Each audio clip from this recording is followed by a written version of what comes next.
So how did I change from being terrified about speaking to more than 2 or 3 people, to be anxious, to be uncomfortable, having my stomach churned, my mind racing, being so scared, anxious, to being able to talk in front of more than 100 of people. 100 of people? Yeah.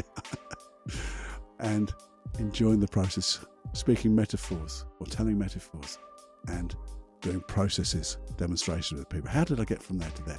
And guess what? It's really easy and it's simple. Come with me.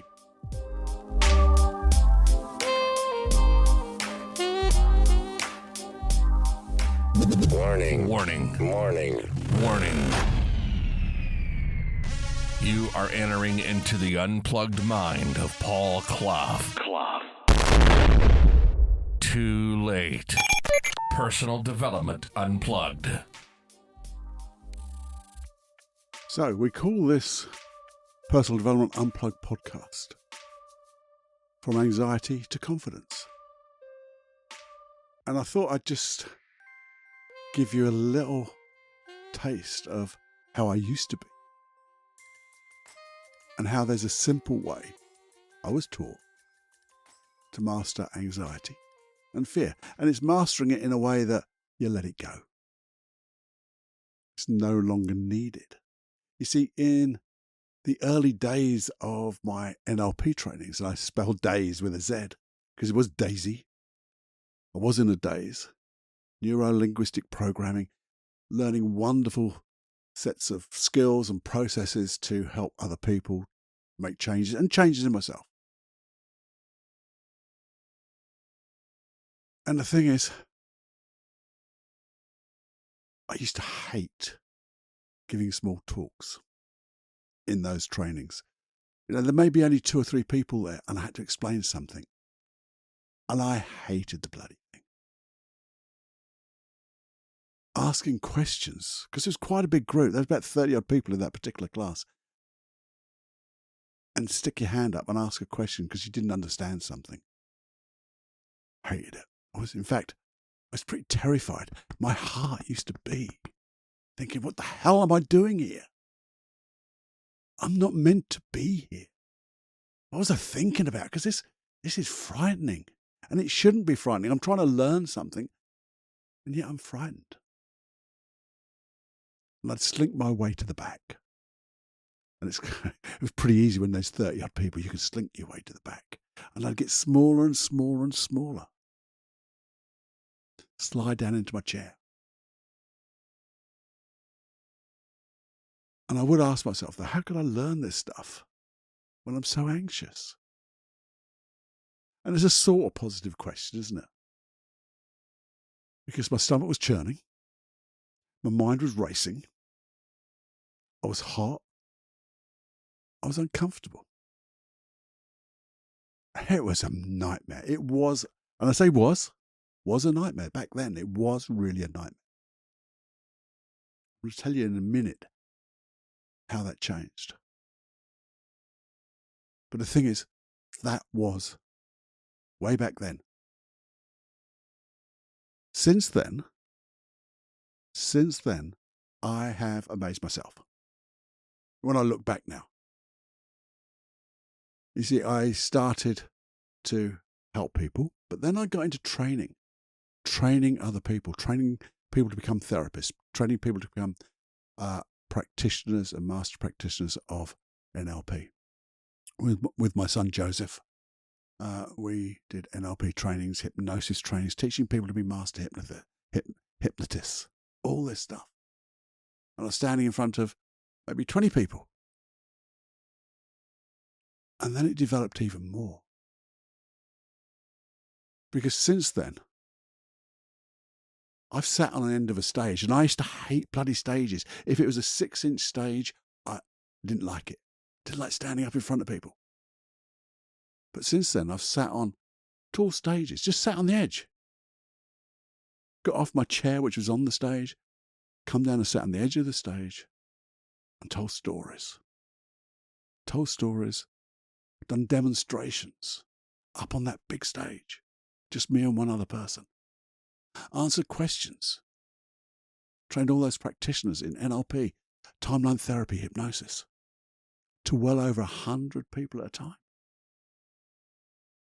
Now compare that to me not even speaking to one or two people. I could do one, but even then I got a bit flustered. But more than 2, 3, I was, that stomach churning, the mind racing, hot and uncomfortable. I love it now. I loved every minute. Just being able to talk about, lovely metaphors about my dog Howie,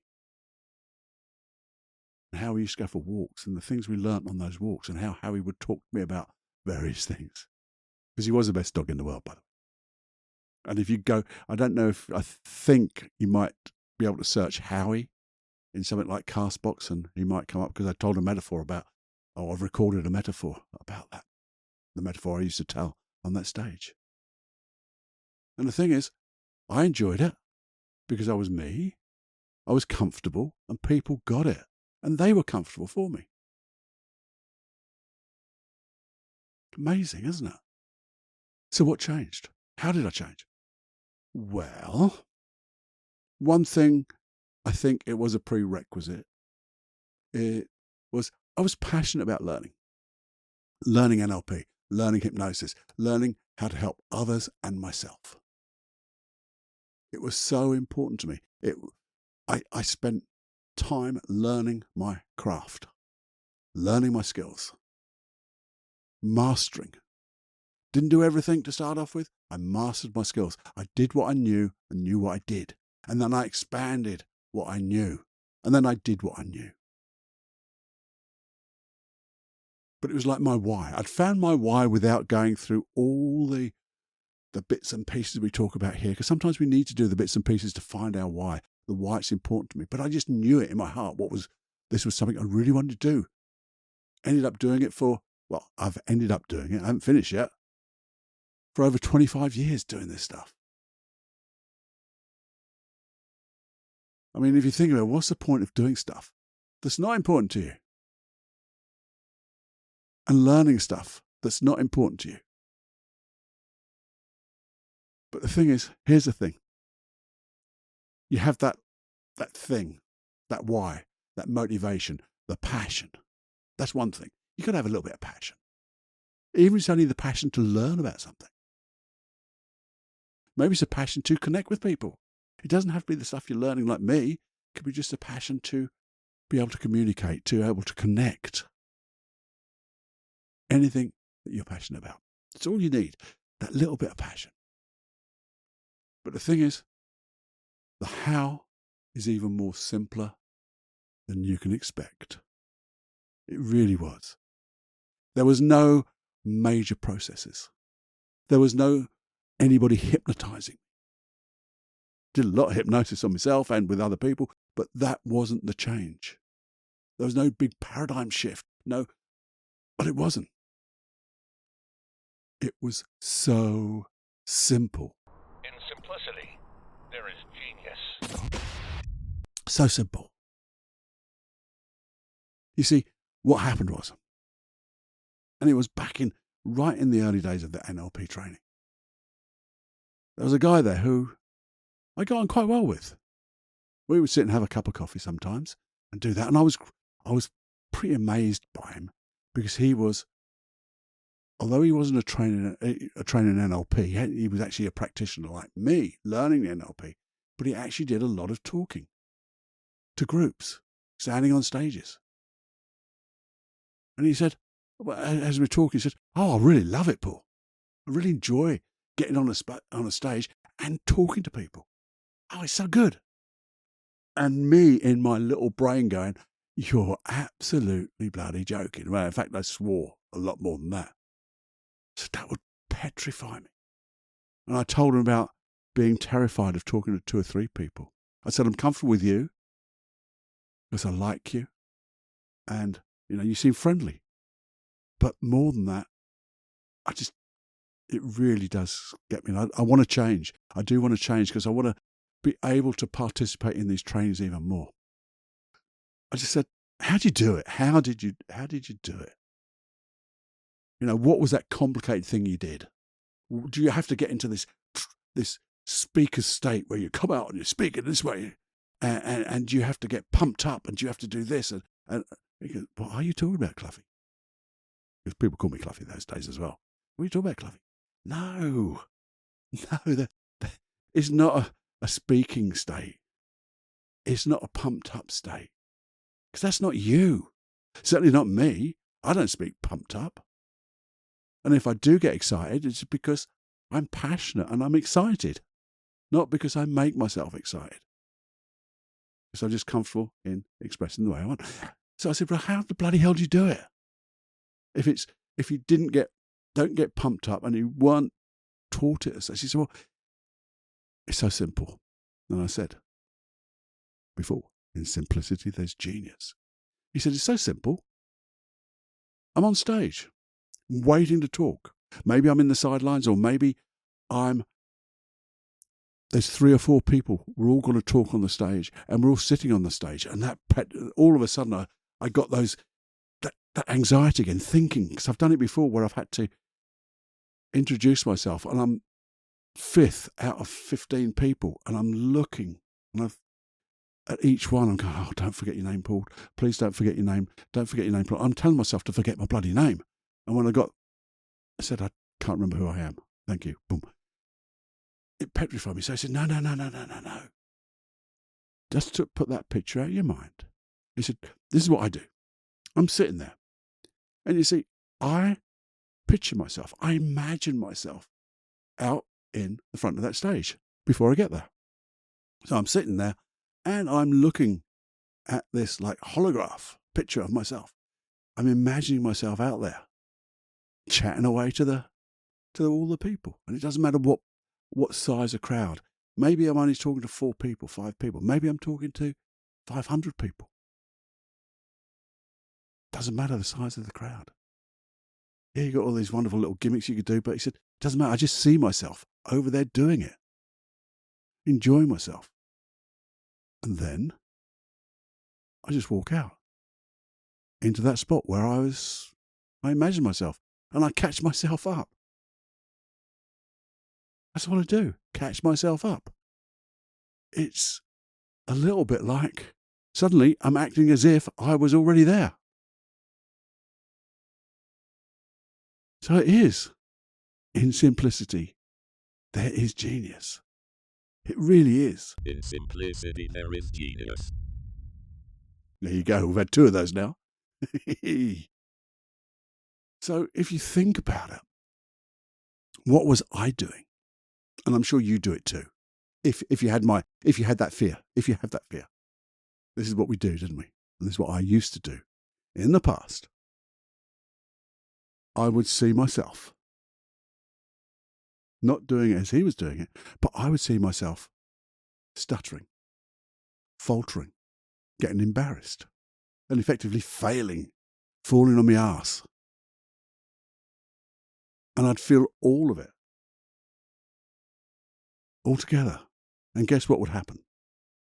Yeah, it would not happen as bad as that, because it never happens as bad as we can imagine it.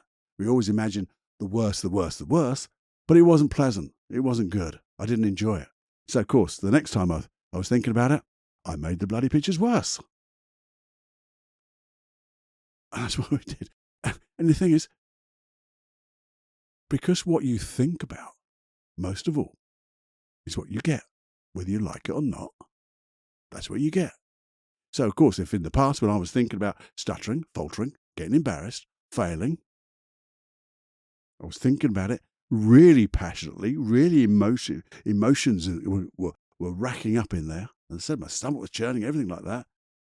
Because the emotions were so high, my unconscious mind was going, oh, that's what you want. Because what you think about most of the time and feel is what you get whether you like it or not.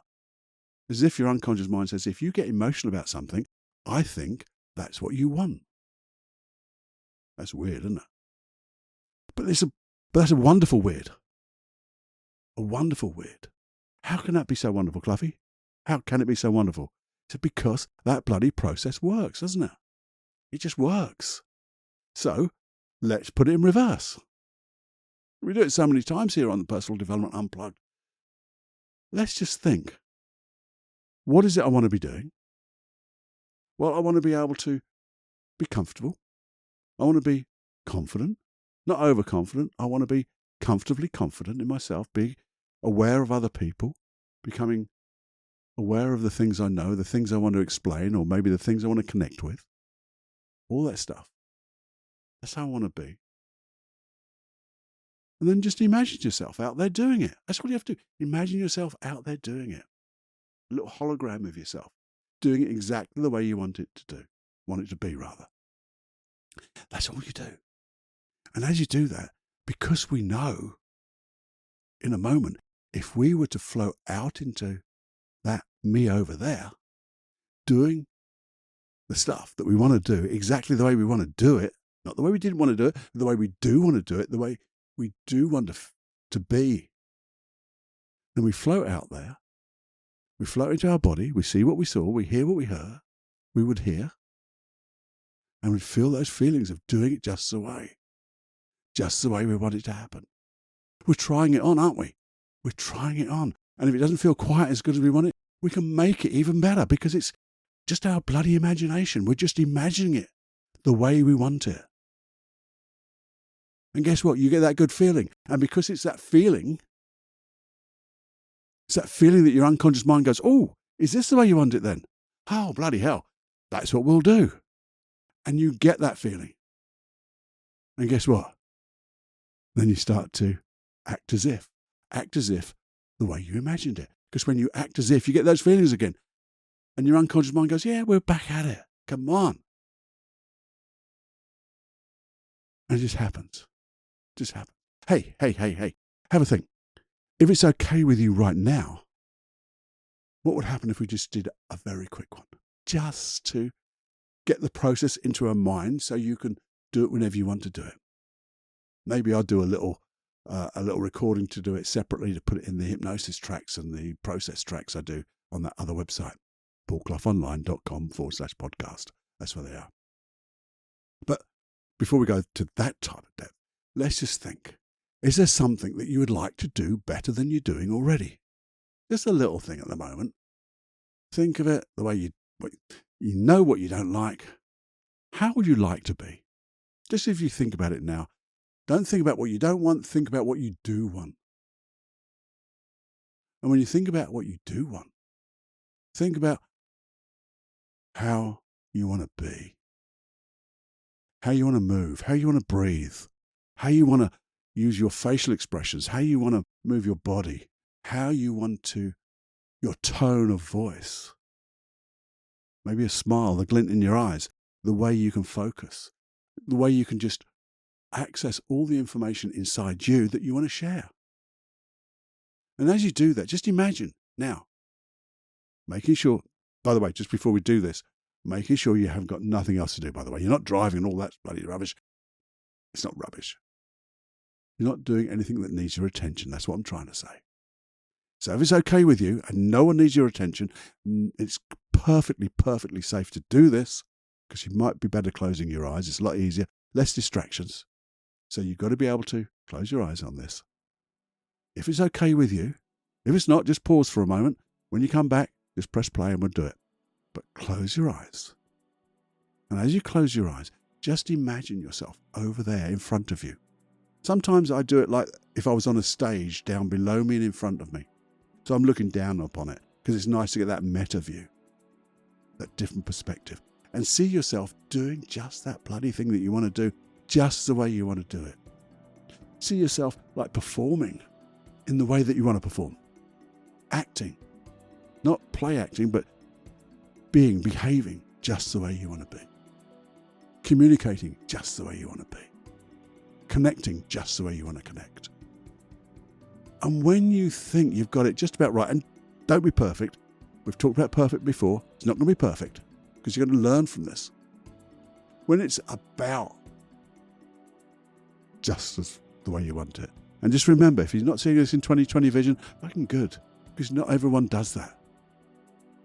It can be even a sense. You're aware that you're doing it. Doesn't matter. Anything from a sense and awareness to 2020 vision is perfect in this, because there's no perfect. And then just float. Imagine floating out of where you are now into that you out on that stage and doing it exactly the way you are imagining it now. With that tone of voice, that expression, that glint in your eyes, that smile, moving your body, breathing the way, being able to articulate, connect, share whatever you're sharing.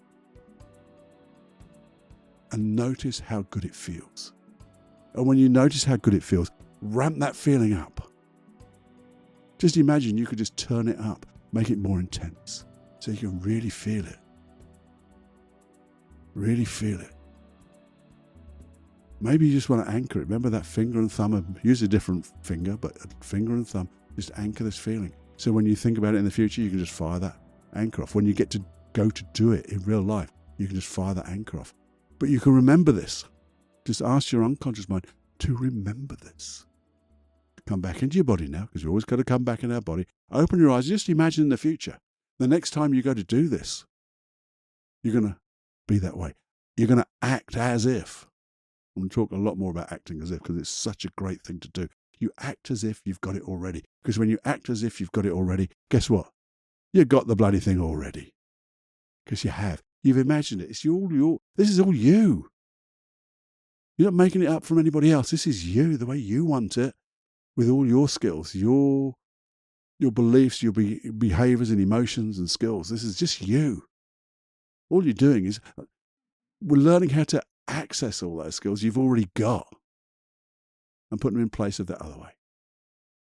And this is only one way, by the way. This is only one way. And if you want, I'll take you through some others in another episode. And if you want, if there's a scenario, a context, as it were,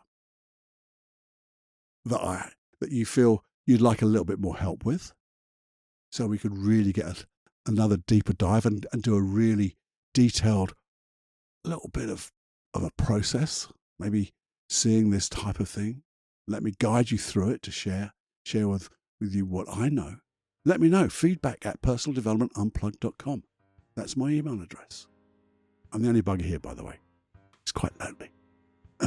That's sad, isn't it? But send me that email. Say, hey, Cluffy, this is the type of scenario I'm looking at. I'm working on one from a listener very soon. Just waiting back for a little bit of information. They've reached out. And I'm going to do something for them. They know who they are. That's a little reminder to them to send me that more information. But it's so easy to do. Just send me that email, feedback@personaldevelopmentunplugged.com. We may come up with a brand new process, a process that's never been invented and used before. We may do. Or I'll just get into my little bag of tricks and find out a process that just is so appropriate. And we'll tailor it to meet your needs. Because I never use a process over and over again. It's that same process, but developed and molded to the needs of the client, the needs of you. To do that, do email me. I'll repeat it again, feedback@personaldevelopmentunplugged.com. I hope you really enjoyed this. I hope you like that process, because it just bloody works. And it's amazing how simple it is.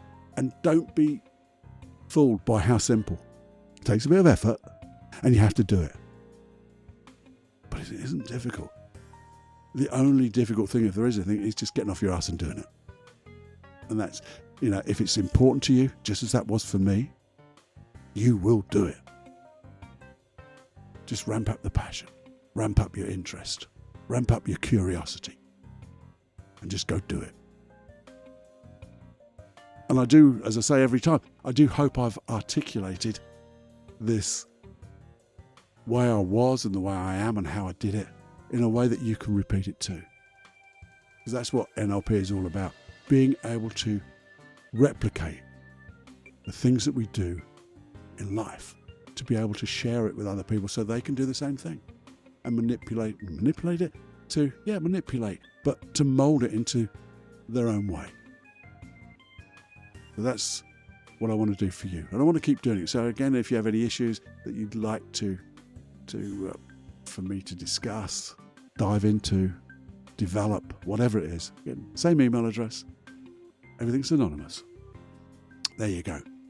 If you would be so kind, I ask this every time, And I don't. Do you do it? I don't know.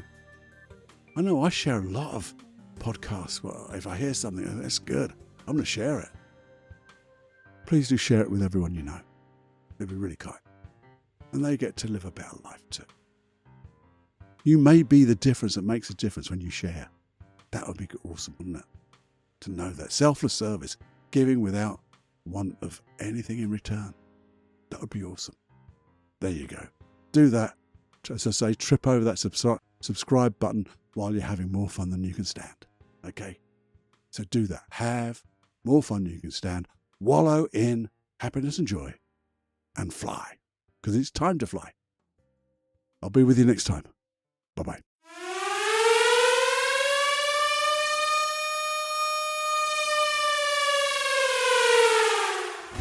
Warning, you are now leaving the unplugged mind of Paul Clough. It's time to fly on your own. Be brave, my friend. Personal Development Unplugged.